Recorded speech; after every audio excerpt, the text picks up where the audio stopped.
What's going on, guys? I'm Journey, back with a thoughts video, this time on Lightning Returns Final Fantasy 13-3. Yes, this there's the third game to this.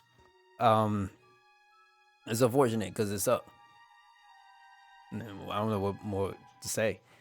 This is an action game masquerading as a RPG. Now, you only get to choose Lightning. That's all you can be. Why? Because during the first game, they had it set up in a way that if your leader died, the game was over. The second one was if your leader died, you can't switch over. But because there was so much nonsense going on, chances are while you were sitting there trying to revive, like it was going to be kind of like a loophole where you switch over, you're trying to revive the other guy, the other guy's revived, but you ain't necessarily do a full revive, so you're trying to heal yourself and the other person. Somebody going to finish die, you're going to have to switch your leader again. So remove all that. You only get lightning. And that's it. Um, Damn, this game sucked. Oh, this game sucked. Okay. What is it, Journey? Uh, this game is Lightning. She comes back after a 500-year sleep to guide souls to a new world because the world she's in is going to be destroyed, and God gave her this mission because she is God's champion. So we go back. There's so many holes into the story that makes no sense. Like, for instance, the relationship between Lightning and Snow seems so much like a romantic relationship. And they're all too busy worried about Sarah, who Sarah at the same time is kind of dead. She's gone. But even from 13-2, where she did take the lead along with Noel, her presence wasn't really anything significant. It still doesn't seem to be anything significant in 13-3 because they keep screaming Sarah, and Sarah is just... she feels like just an item, if you would. A piece, a goal, but that's really it. Nothing. There's no presence. There's no meat. There's no strong reasoning, and no point during the story they even got me to even feeling for the character. But we got to see here and watch domestic violence in action because the Lightning constantly keeps beating on Snow, and she keeps reaching out for him, but not reaching out, and it's just weird. The whole thing's weird. Zaz is still the same main guy that at least has some form of quote unquote realness to him that makes sense. Probably hence why the reason he actually doesn't seem to fit in this game because you don't seem to fit in this game because this game's all over the place. You can find him, you can find Vanille, you can find Vang, you can find Snow, you can find Hope too. Oh, fun fact, Hope is dead. He's been dead for over 100 or something years, and then supposedly there's a Hope that's in our main hub before we go ahead and set out on our day. Kind of remembers and then he kind of don't, and then it's kind of like I don't know what it is. It is what it is. So yeah, there you go. Whenever you introduce time travel, always keep saying the story has to be on point, otherwise it's just going to get all over the place, and this one is all over the place. Okay. Battling is the same as you would know from 13-2, outside the simple fact that you only got lightning. She can switch her different pentagram shifts, and I think they call it schematicas or whatever you want to call it. So you could you can focus on physical attacks, magical attacks. You can also be tanky if you so choose to be. There are a lot of enemies to fight, and there is a thing in the game where you kill enough enemies, you'll find an omega version of it. You kill that, then all of a sudden that race, or that I should say that species of enemies, is considered distinct for the remainder of the game. You get a good item per se, but it's not really necessarily worth it for the most part, in my opinion. Some of them are, some of them not, but I'm not going to sit there and fight 30 of the same enemy and all this other stuff. And it can't get in the way of you wanting to grind if you need to. Lightning gains points. I should say, quote unquote, parameters in her stats by doing side missions. Yes. No fighting enemies getting experience points to then level up. None of that. You do side missions. So this creates a problem. So let's say you get to a spot in the game where you can't necessarily go back, or even better, you just need that little extra push, and because you're getting wrecked, right? You need a little bit extra push. You need to grind. Well, go do a side mission. Go do a side mission. Like, that's the answer. That's it. Go do a side mission. The only other thing you could do is keep farming enemies because they do drop skills. So D-Shell, attack, blitz, and a whole bunch of other stuff that they drop. But you have to keep if you're looking for something particular, you have to keep fighting the same enemy over and over, and their drops are completely random. Even better, since they do have Omega versions, you have a good chance of killing them all before you even get the thing that you're actually looking for. I'm so done. I'm so done. It's weird. You can get equipment from doing side missions as well, but it is what it is. All right, let's talk about the structure of some of these missions, right? So you go to a set location, or at least you look at the board, you select, okay, I'll grab this mission. And then they'll tell you, okay, well, you got to get this. But there's no way of knowing exactly where to go. You can find people who are just wandering around the world and talk to them and find out it's a side mission.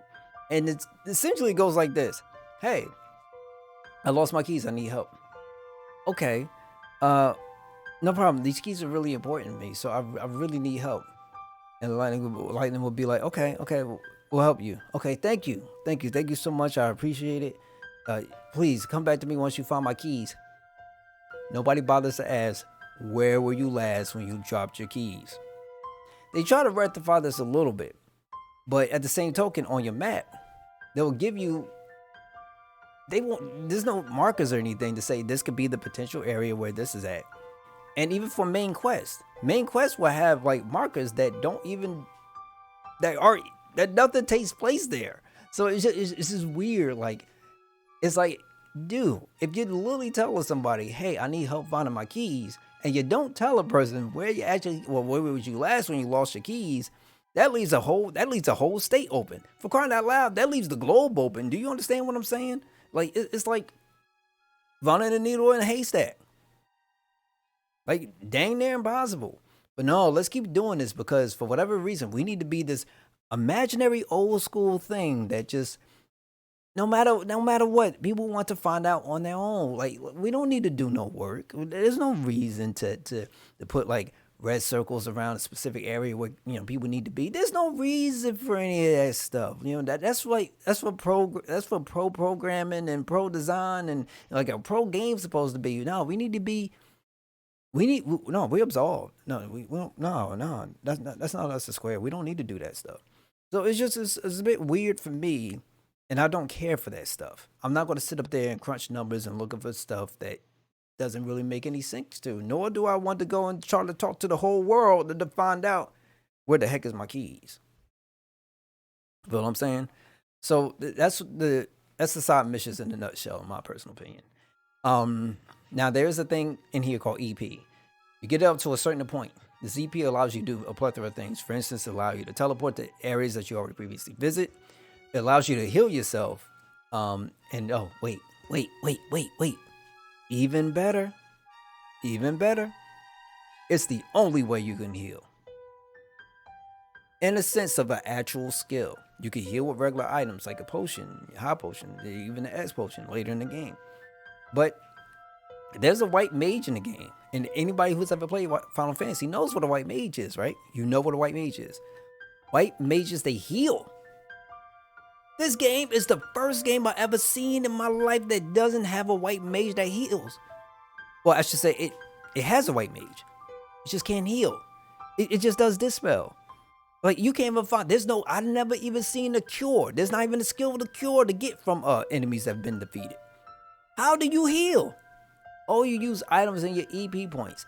And even with your EP points, after you use it, you can battle to get some more back. But the issue is you never accumulate enough to actually justify using these points until at least late in the game. Now, chaos is a big thing in the game.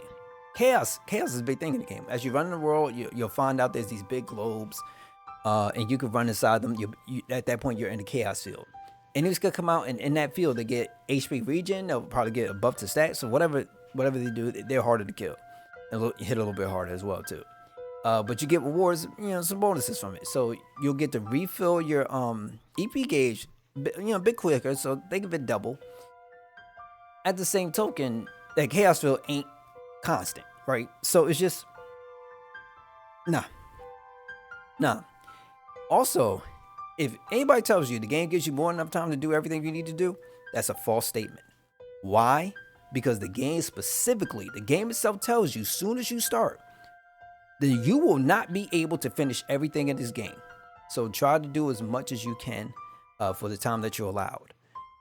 Even more so, a little bit of a spoiler, but not that much of a spoiler. You go to the last boss. If you fail, that's fine, because you come out. There's a what you call a crystal. You touch that crystal, and the crystal will tell you if you are feeling unconfident about doing this. Click on this crystal. We will set you back all the way back to the beginning. Wipe everything outside of your equipment so you could try. It's a new game plus, essentially. Tell you want to start a new game plus. You don't even have to beat the game to try a new game plus. What in the world is this game? I have no idea what this is. This is. I'm thinking, what is it, Ninja Gate? Like, did Square do this, or I don't know who did this. This is not even Final Fantasy anymore. So I've never been a fan of the 13 series. I'm not that big of a fan of a Lightning character, but I do think she grows a lot faster than Cloud. But she is essentially a female Cloud. That's what she is. There's no ifs, ands, or buts about it. The best character in there is Zaz. I'm going to keep sticking with that. And he's the only character that makes sense. And hence probably why he looks so daggone out of place. I felt bad for this series, this company as a whole, and how people sit in these positions and come up with this and get greenlit. And I understand people want to, like, people are different. There's different strokes for different folks, and I get it. But there's something to be said about presentation. There's something to be said about quality. There's something to be said about being prideful about your name to make sure that stuff like the 13 series do not get out the door. The same thing for 12. I'm sorry for people who love 12, but 12 got some serious issues. 10-2 got some serious issues. I'm not going to front. And I think from 10-2 on upwards, as we go on further and further, they're just adding more, trying to be more sophisticated, but instead they make it more complicated. And it doesn't do anything for the experience. If anything, it takes away from the experience. Final Fantasy should be a game that's simple, but sophisticated within the story to not only get you interested in the game, but also want to go ahead and tackle its challenges. That's why there's a difference between regular enemies, mid bosses, and end bosses, and then your post game bosses. So as you're moving, why the whole daggone game feels like a chore? This whole thing feels like a chore, and I'm keeping it real. I feel like I've gone a little bit long. The music itself as well is so lackluster. This is the one thing I will say about this one. The music most definitely missed out on me because I was not feeling it. Some of the tracks are pretty good, but it's just bad. It's bad. The whole presentation on this from the I shouldn't say the whole presentation. Well, I should say because the graphics are nice, the animations are pretty okay. But everything else, as far as like core stuff, right? The Final Fantasy, for the most part, has always been gorgeous. But from the core experience itself, from this gameplay department, this music department, the things that hopefully you try to get and be engaged into is not there. It's so lackluster. The storyline, stuff like that. Like, real talk, you come for Final Fantasy because of the story. No disrespect to contrary to popular belief. You come in not because of gameplay, because of story, and that's all over the place. I mean, this is literally a 1,000-year story. That's at the end of the day, it's just all no, big no, big no. This one gets a big no from me. I do not recommend this series at all unless you're a diehard Final Fantasy person. If you are, go ahead for it. And if you haven't yet and you want to experience, you've been in that Final Fantasy lore, okay, then cool, go for it. But if it's just your first fray, stay away. Stay away, because you're never going to, first impressions are everything. Stay away. And that's my thoughts on Final Fantasy. Lightning Returns 13-3. And all I can do is hope and pray that there ain't a 13-4. Lightning will never leave me because I ain't got no room for her. Trust me, my space is real small. And that rent better be, shoot, I'm gonna jack up that rent because she ain't coming in here. Mad love, y'all. Catch y'all on the next one. Take care of yourselves and take care of each other now. Later.